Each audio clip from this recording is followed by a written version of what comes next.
Well, good afternoon. I'd like to welcome you into another session of Stories from the Archive.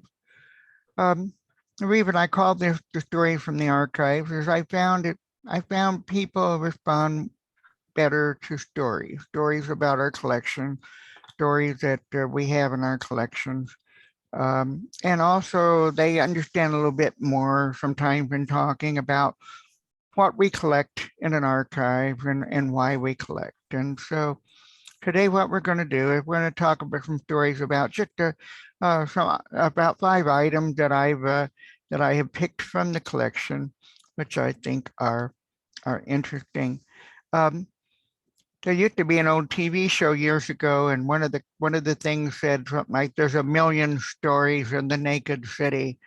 Um, and I feel that way about an archive because this small shot of our back room with our ledgers and boxes and all, there are just thousands, hundreds of thousands of items, and they all tell stories. They tell stories of our culture.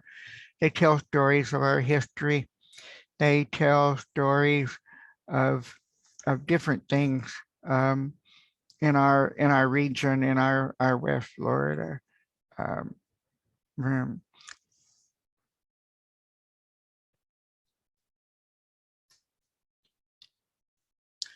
So let's go right on into the first story.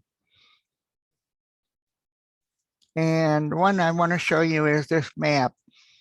And we have a large map collection in archives, and each of the maps tells something different, and they tell different kinds of things. And just a second here. Oh, okay. This is an 1810 map of Pensacola. And the purpose of this map is to show how the land is divided in downtown Pensacola for the sale of property. Now, you might not know what fits in these empty spots, so I have another map to show you. And this is called the Purcell map. It was done in 1770, and it is a very detailed British map. The British were very detailed explorers. And what this map shows is it shows what is the fort, the British fort made, and also the area of downtown. And I think some of you can see my arrow on this map.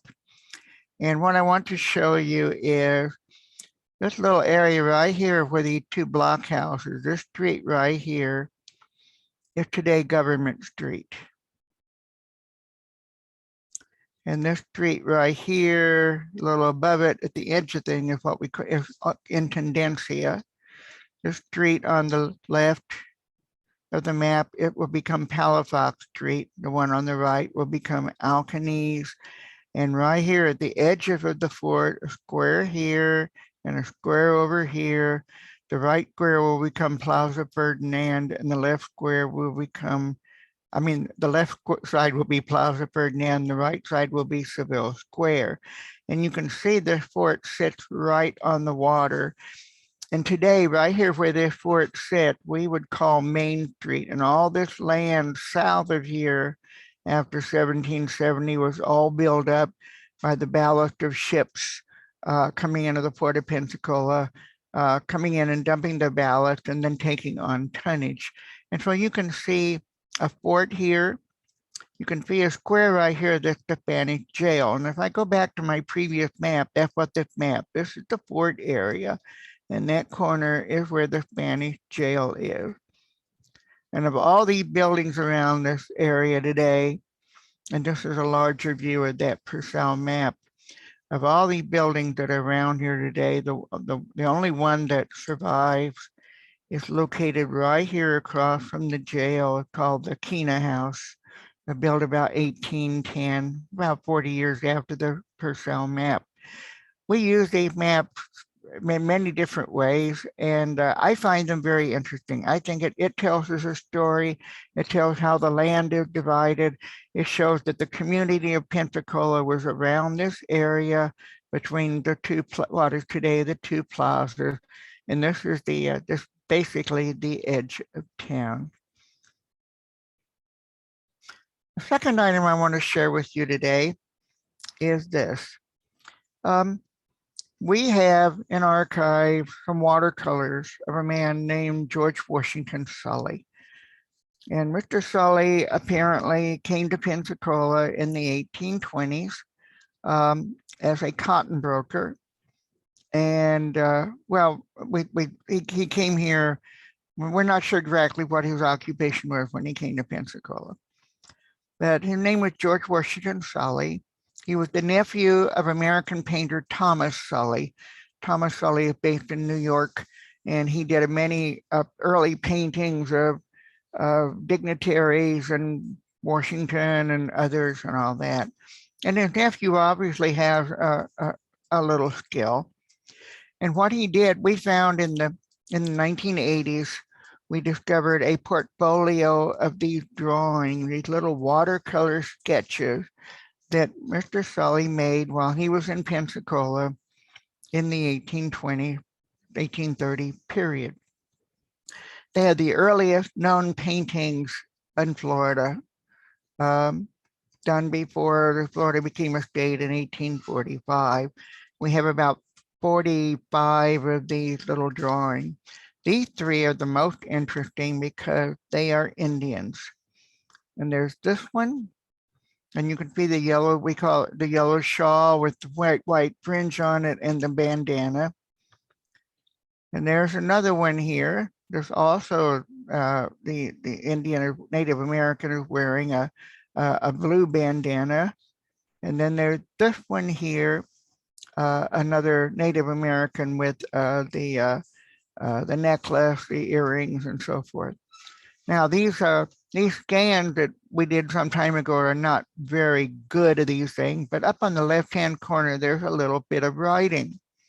And when you blow it up, it actually says, painted these rascals, Pensacola, Florida, August 1834, GWS, or George Washington Sully. And that makes me incredible to us because they show us what the Native Americans that were still here in the 1830s, at least what they were wearing, their kind of dress, the colors of their clothing, the way they wore their hair, decoration like earrings, necklaces, and that kind of thing. Because this is before photography, and so these become some of our earliest paintings that we know of what Native Americans look like in West Florida. Probably did a lot of other little watercolors. He did watercolors of houses. He did watercolors of other things.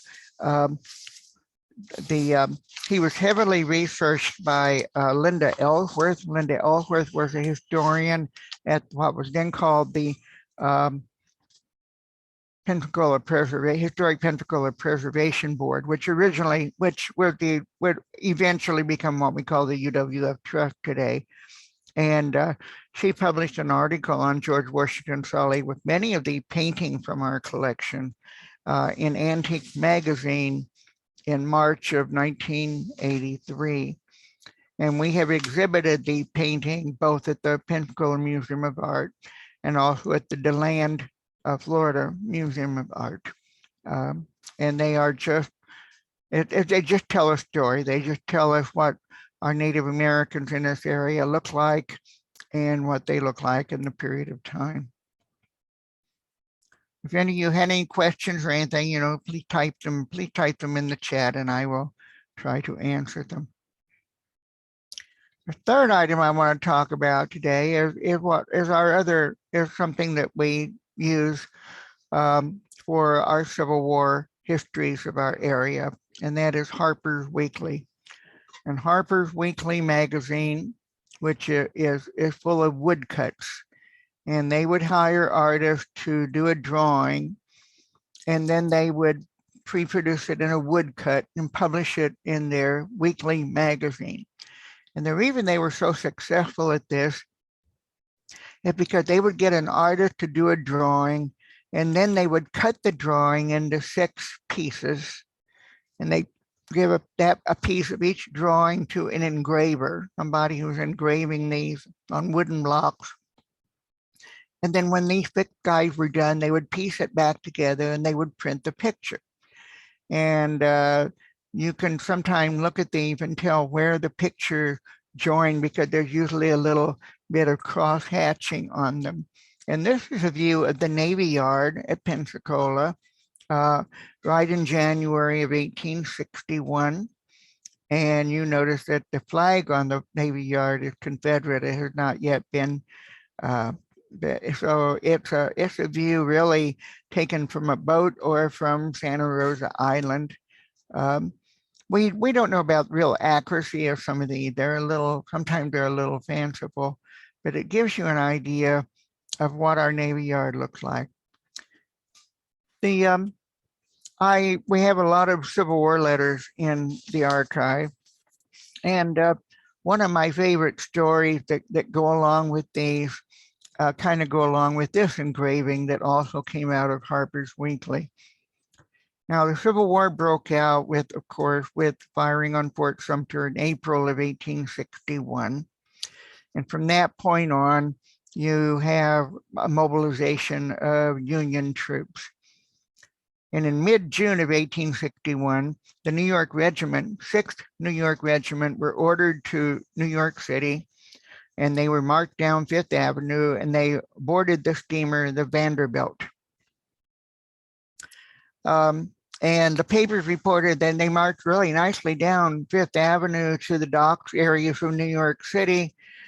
But then they had to call out the chief of police to round up the men later because they had all broken up when they got to the docks, and they all headed to the bar, and there were fights, and they were just all kinds of problems. So they rounded them up, got them aboard the USS Vanderbilt, went out to sea, and at sea, the Colonel Wilson, who was in charge of the regiments, opened his sealed orders to see where they were to go to, and it said Pearl Harbor.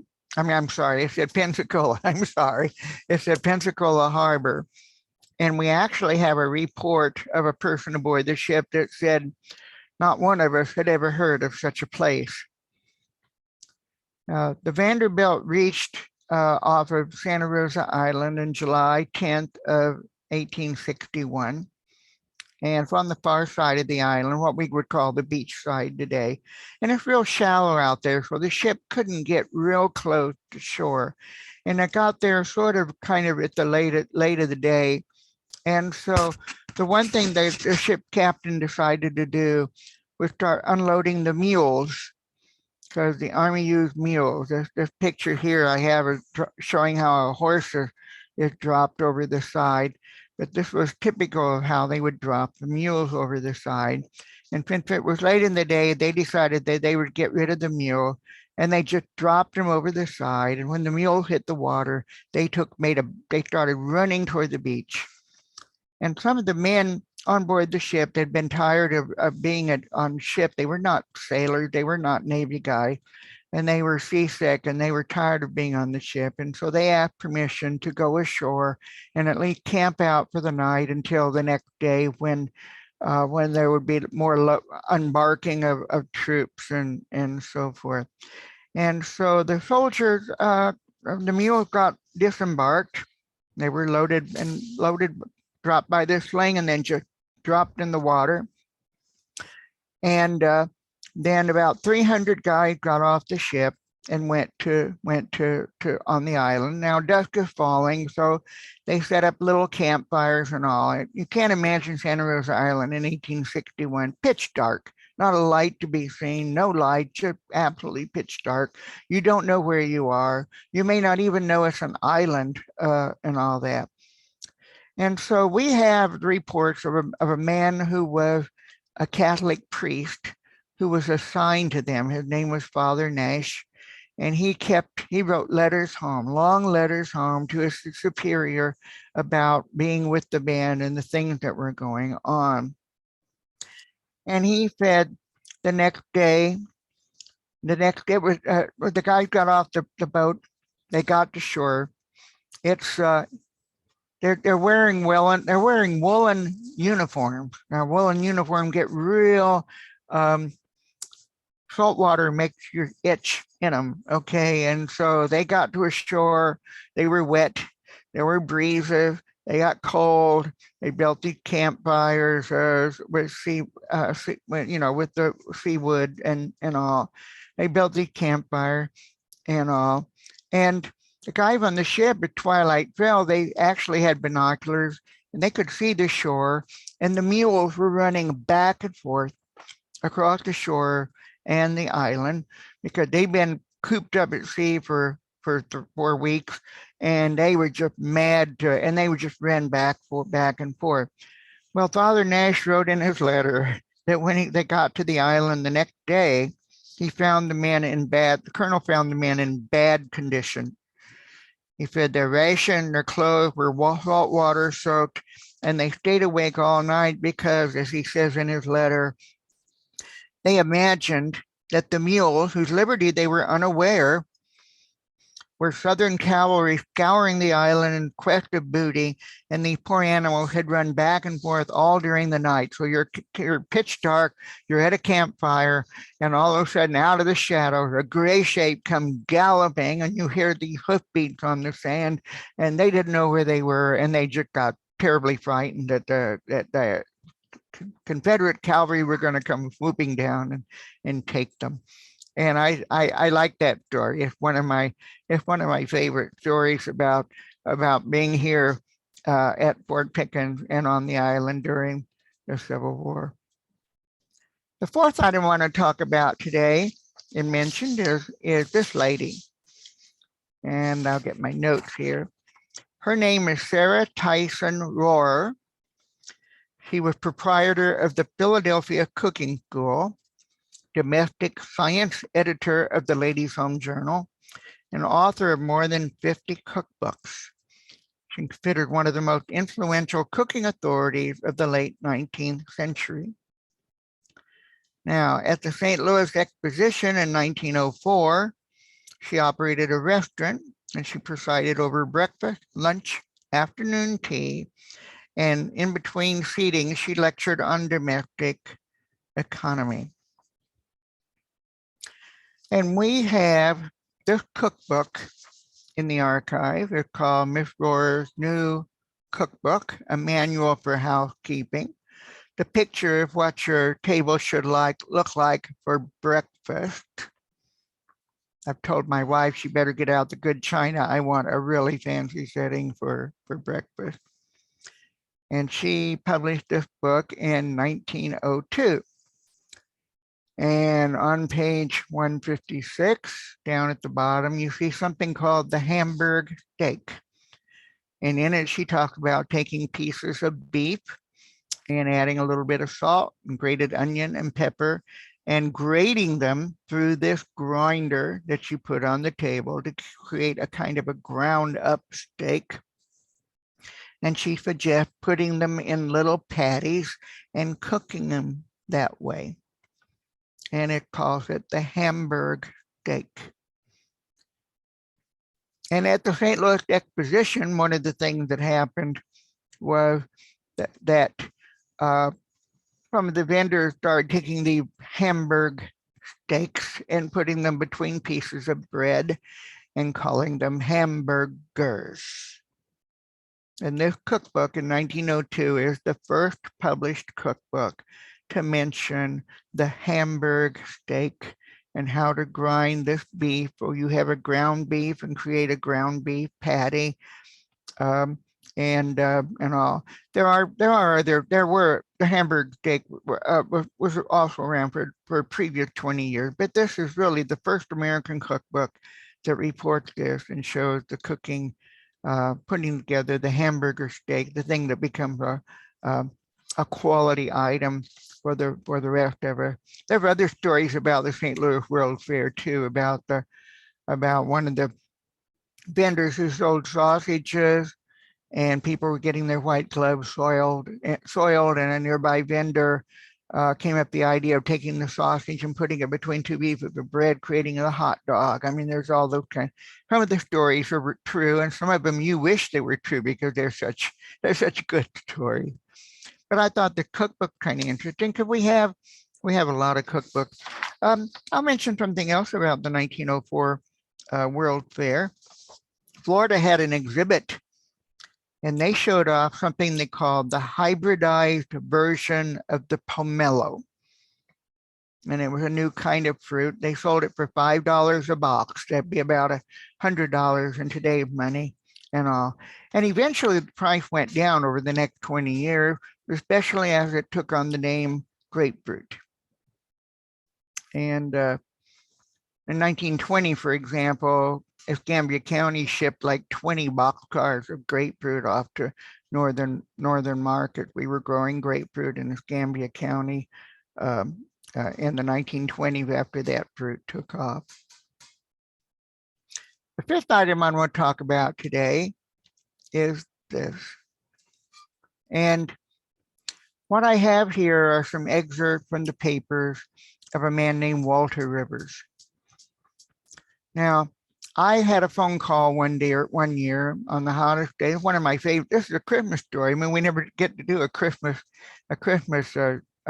stories at for this series because we're always closed in December and classes are gone. But it was the hottest day of July one year, and I got a phone call from a man, and he said he was cleaning out a barn. And he had found some historical items, and he wanted me to come and help clean out the barn and get these historical items for the university. And I went out the northern part of Escambia County. It was only 95 outside, 97% humidity. And I spent the day going through this barn of boxes, and I brought back a group of materials. And what I brought back was a group of family papers and photographs and letters and pictures and other things of a man named Walter Rivers. Mr. Rivers was in World War II, and he took these pictures, and they are in Okinawa. I don't think even any of the pictures, but they're kind of interesting. I'm not sure. I still have to find his service record and see exactly what he did, whether he was a photographer. But we have a nice group of the pictures in Okinawa and so forth. He came back to his home in Savannah, Georgia as the war ended in 1945, maybe early 1946. And now he needed a job. And he called up his cousin, this man, and his name was Johnny Mercer. And Johnny Mercer, 7 years before, had started a company called Capitol Records. And he called up his cousin, and his cousin said, "Sure, I'll give you a job." And we basically remember Johnny Mercer because he composed Moon River, which became a Henry Mancini favorite. In any case, this is a picture of Johnny at the record producing making machine. So Johnny gave him a job, said, "Come to New York. I'm going to make a record producer of you. You are going to be working with the music talent. You're going to be working with the band. You're going to be working with the guy operating the tape machine. You're going to oversee the whole production, and you're going to be working with a new young man that we just hired to record for his name is Nat King Cole." By the way, all these pictures I'm showing you came out of the barn. Okay, they're all a part of Walter Rivers' paper. And so, working with Nat King Cole, and this is a picture. The top left corner is Johnny Mercer, Nat King Cole.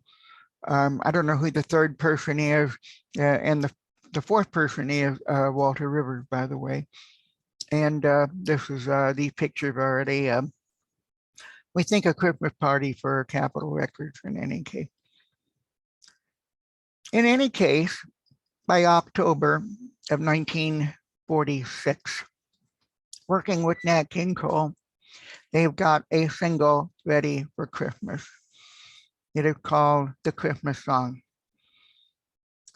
And I found a review in a San Antonio newspaper in October 1946, noting that it's a new release, and they like it. And they said, even noted the other side of the album was In the Cool of the Evening.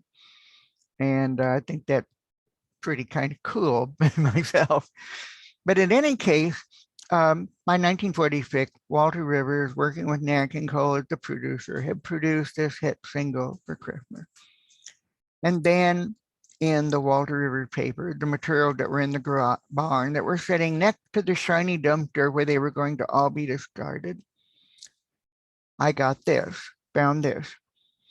And this is a Grammy Award, Hall of Fame Grammy Award that was given to Walter Rivers in 1974 for contribution to musical history and creating the Christmas song album with Nat King Cole for Capitol Records in 1946. And I think that is really a great story. And it's a story of materials that we have. We have other things of Walter Rivers and his family. How did these things end up in West Florida? A lot of people ask me that. The man who had them in the barn was not a family member. He was a man who had rented his barn out to Walter Rivers' son to store stuff. And it wasn't just papers like this. I went through boxes of dented pots and pans and hair curlers and all kinds of stuff. And what happened was the son stopped paying the fees for the barn, and the guy kept contacting and calling him up and all, and to no avail. And finally, he went to the state's attorney. The owner of the barn went to the state's attorney, and he followed all the rules that Florida required for abandoned property.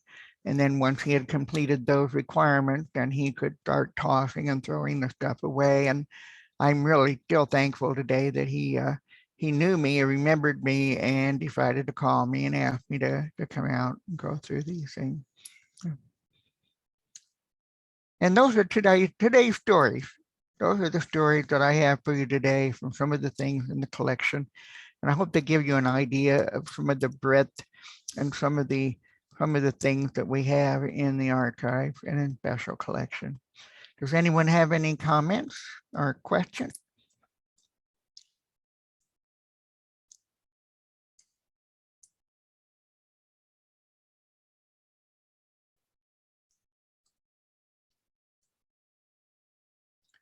Are you guys still there?